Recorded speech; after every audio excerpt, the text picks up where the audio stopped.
Time zones are a necessary aspect of our global lives. As we zip around the world, the hours change to better align with where the sun is. It may sound pretty simple, but time zones can be pretty weird. In fact, there are time zones that don't seem to make a lot of sense, and there are far more time zones than you would expect. And it all starts with where the entire idea of time zones originated. Did you know that the idea of time zones hasn't been in existence for all that long? And that the location for where we determine what time it is actually located in a small town outside of London, England. The choice of Greenwich, England as the reference point for global timekeeping stems from British influence and power during the 1800s. Greenwich Mean Time was established at the Prime Meridian, located at 0 degrees longitude, which runs through the Royal Observatory in Greenwich. This decision was formalized in 1884 at the International Meridian Conference, where delegates from 25 nations convened to standardize global timekeeping and navigation. The primary reason for choosing Greenwich was Britain's maritime dominance during the era. British charts and navigation tools were widely used, and the Royal Navy played a pivotal role in global trade and exploration.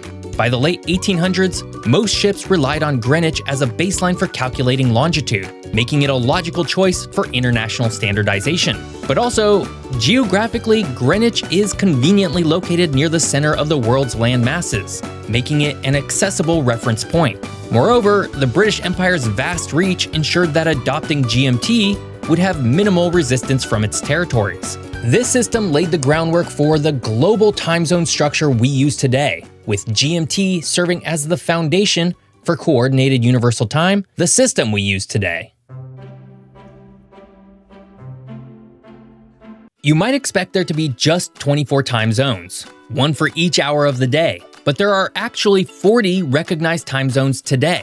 So why the extra zones? This discrepancy stems from geographic, political, and practical factors, showing that time zones are shaped more by human needs than by the Earth's rotation alone. For instance, some regions use half-hour or even 45-minute offsets instead of sticking to whole hours. And don't worry, we're going to talk about those. Local and national preferences often override the neat 24-hour system, leading countries and regions to adjust their time zones to better suit their specific needs. This results in a patchwork of time zones that can seem random and confusing. But of course, one of the most perplexing examples of time zones is the international dateline. The international dateline is a very weird aspect of global timekeeping. Unlike most time zone boundaries, which merely adjust the hour of the day, the international dateline completely changes the day you're in, which means if you cross it going east, you'll jump back a day, and if you cross it going west, you'll jump forward.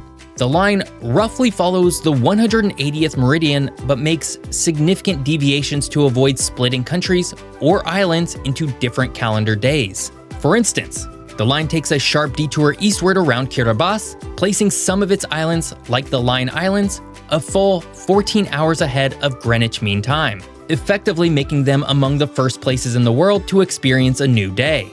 Another notable deviation occurs between the country of Samoa and American Samoa. Though they lie close together geographically, they're separated by the international dateline, meaning they are nearly a full day apart in time. This divide allows American Samoa to remain aligned with the United States in terms of business hours, while Samoa aligns itself more closely with trading partners in New Zealand and Australia. A similar experience exists between the Diomede Islands, which are lovingly nicknamed Tomorrow Island and Yesterday Island because they have this exact same trait. Big Diomede, or Tomorrow Island, is owned by Russia, and Little Diomede, or Yesterday Island, is owned by the United States.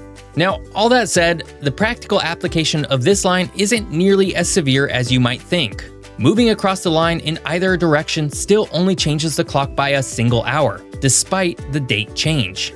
These examples are weird, I know, but did you know that there are places where time zones simply don't work? Guys, I'm obsessed with Huel, the sponsor of today's video. So much so that I'm actually packing as much Huel as I can as I leave to travel around Asia. And it's because Huel has become my daily routine. Not only because it's convenient, but because it's helped me stay nutritionally healthy every day. When I'm traveling, I'm gonna need the extra help, believe me. So here's the deal. In every single bottle of Huel, there is 35 grams of protein and 27 essential vitamins and minerals that make this single bottle 100% nutritionally complete. And for my fellow travelers out there, well, I recommend the instant powder. Just add water, and you've got a meal. So, if you're feeling like you don't get enough protein, vitamins, or minerals in your everyday diet, come join me. Right now, you can get 15% off Huel today with code GEOFF at Huel.com/Geoff. Fuel your best performance with Huel today. Time functions differently at the North and South Poles, where the standard concept of hours and days break down. At these extreme latitudes, most time zones converge, making it theoretically possible to walk through every hour on the planet in a matter of minutes. Because of this unique phenomenon, it's actually kind of challenging to determine what time it is, as traditional longitude-based timekeeping becomes irrelevant. Adding to the complexity is the polar cycle of daylight and darkness. Both poles experience 6 months of continuous daylight followed by 6 months of darkness, meaning the usual markers of sunrise and sunset are absent for half the year. This further disconnects time from its natural cues, leaving researchers, explorers, and residents to adopt arbitrary time zones. At the South Pole, where Antarctica's Amundsen Scott Station is located, time is typically set to New Zealand Standard Time, reflecting its logistical ties to New Zealand. Similarly, communities and bases in the Arctic often follow the time zone of the country to which they belong. As it turns out, the poles have too many time zones, which is the complete opposite of another area of the planet that doesn't have enough time zones. China's decision to use a single time zone, despite its vast size, is a striking anomaly in global timekeeping. Spanning approximately 5,000 kilometers from east to west, the country geographically should have 5 time zones.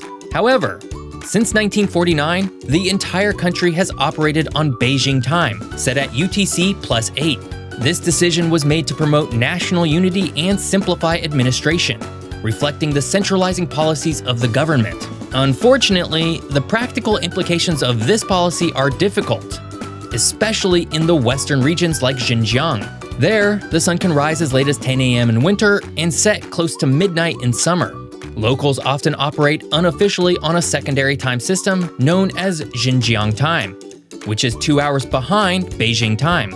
This dual time arrangement creates a subtle yet persistent tension between the standardized national clock and the realities of daily life. China's single time zone has also influenced its neighbors.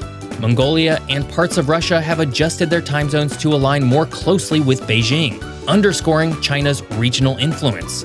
All that said, at least China's singular time zone exists at a full hour offset, which is not the case for everyone. Most countries align their time zones in full hour increments from Coordinated Universal Time, based in Greenwich, England. But a few, such as Iran, Afghanistan, India, and Myanmar, use half-hour offsets, creating a unique twist for time zones. This divergence often reflects historic, political, or geographic factors rather than a practical necessity. India's UTC +530 offset, for instance, dates back to the colonial era. British administrators chose this compromise between Calcutta's and Bombay's local times to unify the country under a single standard. Post-independence, India retained this half-hour offset to avoid aligning too closely with its neighbors and to establish a distinct identity. In Iran and Afghanistan, the offsets serve a similar purpose, reflecting a desire to emphasize national sovereignty and independence. Myanmar, set at UTC +630, follows a time zone introduced during the British colonial period but retained post-independence. These offsets are also influenced by geographic positioning. The need to balance local solar time with global synchronization often led to unconventional solutions. For countries near the edges of traditional time zones, half-hour increments provide a better fit for their daily rhythms. But there is a place where half an hour offset is even stranger. Central Australia uses a half-hour time zone, UTC +930, which is unusual since most countries use whole-hour offsets. This area includes South Australia, the Northern Territory, and a few other regions. balancing between the nearby UTC plus 8 and the UTC plus 10 time zones. This half-hour time zone is a practical solution for managing Central Australia's large and sparsely populated area. By using UTC plus 930, the region better matches the sun's schedule and daily activities. For example, sunrise and sunset times are more balanced, making daily routines more consistent throughout the year. Historically, this arrangement also reflects Australia's decentralized development, with each state and territory managing its own time zone decisions. Central Australia's offset represents a regional adaptation rather than a national mandate. Over time, it has become a defining characteristic of the region's identity. Now, all that said, this isn't even Australia's weirdest time zone. Southern Australia features one of the world's most precise time zone quirks, a 45-minute offset. This time zone is specific to a small region, including the city of Eucla and a stretch of the Nullarbor Plain, situated between South Australia and Western Australia. Known as the unofficial Central Western Time Zone, this unusual offset is a practical adaptation to the region's unique geography and isolation. The decision to adopt this offset was driven by the need to balance local solar time with schedules of the surrounding regions. Eucla is located between Western Australia and South Australia, which have different time zones. And the town itself is about halfway between Perth and Adelaide. By using a 45-minute offset, the local time fits better with daylight hours and works well with both major cities. Now, all that said, this unofficial time zone is not recognized nationally, but rather is only used locally, especially by businesses and travelers passing through the Nullarbor Plain. It highlights the flexibility of timekeeping in sparsely populated and geographically distinct areas, where adhering to rigid national time zones may create inefficiencies. While Australia's 45-minute offset may be unofficial, there is a whole country that uses this same incremental offset. Nepal's time zone, set at UTC plus 545, is one of the world's most unusual offsets, standing out as a 45-minute deviation from standard time zones. This distinctive choice reflects both the country's geographic positioning and its desire for a unique national identity.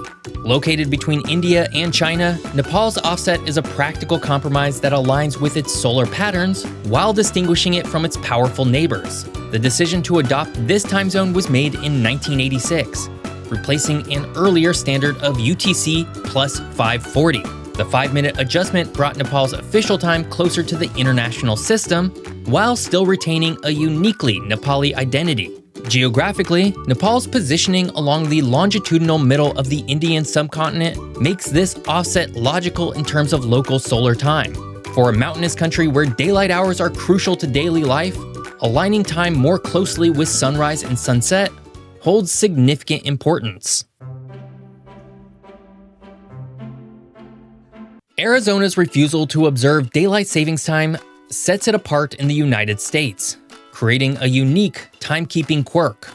While most of the country shifts their clock forward an hour in spring and back in fall, Arizona remains on standard time year-round. This decision means the state effectively jumps between Pacific time and Mountain time, depending on the season, confusing visitors and creating logistical challenges. The primary reason for Arizona's stance is its hot climate. Daylight saving time extends evening daylight, which would mean longer, hotter evenings, a scenario most residents would prefer to avoid. In 1968, the state opted out of the Uniform Time Act, which mandates daylight saving time for participating states.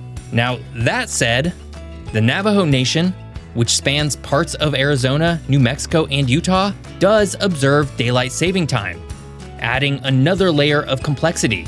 Meanwhile, the Hopi Reservation, which is completely surrounded by the Navajo Nation, does not, creating a confusing patchwork of timekeeping practices within the state. All that said, time simply doesn't get any weirder within the United States than it does in Arizona. Time zones are very important, but that doesn't mean individual countries and states won't play around with them to better suit their needs, either politically or practically. And because of this, we have ended up with all of these areas where time just gets weird. Hey, speaking of a good time, be sure to check out my recent travel to Joshua Tree National Park to find out why it is, in my opinion, the best place to do some stargazing. I hope you enjoyed learning more about time zones. If you did, maybe you'd like this video all about Svalbard. Thanks for watching. See you next time.